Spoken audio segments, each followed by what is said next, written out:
Nice guys don't win sales. But before you freak out at me in the comments below, let me explain. I know this because I was that nice guy. I was the nice guy that might be like you, that spent not 15 minutes, not 20 minutes, but sometimes even up to an hour finding common ground and connecting with the homeowners that I served. Because I really believe, like, one, I should just connect with them on a human level because that's who's going to do business with them. And then the other thing that I started thinking about is like, man, if they like me a lot, like, they can't not do business with me.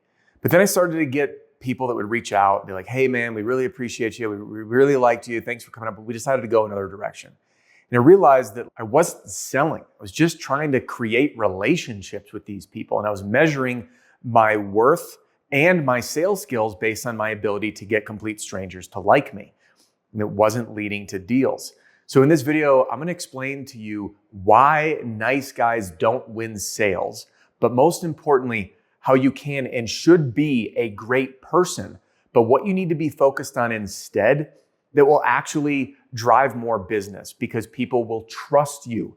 There's a very big difference. Now, this video was inspired because, as you may have seen in the YouTube community tab or by following me on Instagram or on Facebook or on LinkedIn, is I post some of the thoughts I have. And one of those was that nice guys don't win sales. I had one person say, hey, Adam, can you make a video about that? And I had another person comment basically saying, no wonder roofing salespeople are hated so much.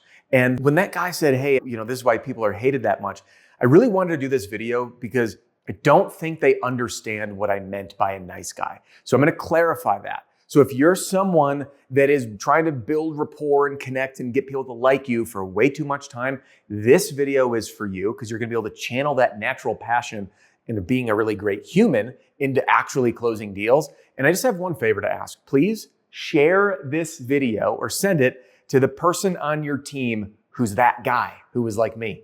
Hey, right before we get into it, I just want to say welcome or welcome back. My name's Adam Bensman, and I'm on a mission to stomp the scum out. I do that by helping great roofing companies make an even bigger impact together. To learn more about my mission, you can click the link in the description below. All right, so nice guys, they don't win deals, and I already explained why. So what do we do instead? What we need to do is start thinking about sales from a more realistic perspective. I'll give you an example.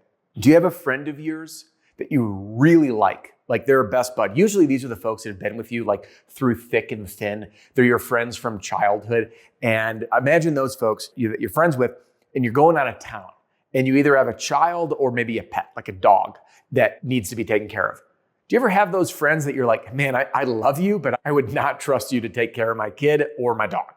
So now you're seeing the difference because we all have that person in our life that we really like, but we may not necessarily trust. So I wanted to share this as an example with you so you can start differentiating between liking people and trusting them. Because I know the age-old saying, people buy from people they know, like, and trust, but liking has been put on this pedestal that's not realistic. What is realistic is that trust is more important. Here's another example. If you needed a life-saving brain surgery, who would you rather hire? The young person that just graduated from school, but you really like because you both love golfing, you love boating, and you love hunting? Or do you hire the guy that has been doing this for 20 years, is teaching people how to do brain surgery, and you don't really like him that much? Okay? Naturally, if you have any logic in your brain, you're going to say, I'm going to choose the guy who's been doing this for decades and is teaching people how to do the life-saving brain surgery. Because when we have a problem, we go to who we trust will be the best solution for us, not who we like. The same goes with our friends that we like but wouldn't trust to watch our dog. The same goes for the brain surgeon we hire. The one that we trust is going to do a great job, not the one that we like. So our homeowners and the people that we serve are choosing you based on their trust in your capabilities to solve their problem. So this isn't to say that you shouldn't be a nice guy, and it is not to say that you should be a pushy salesperson.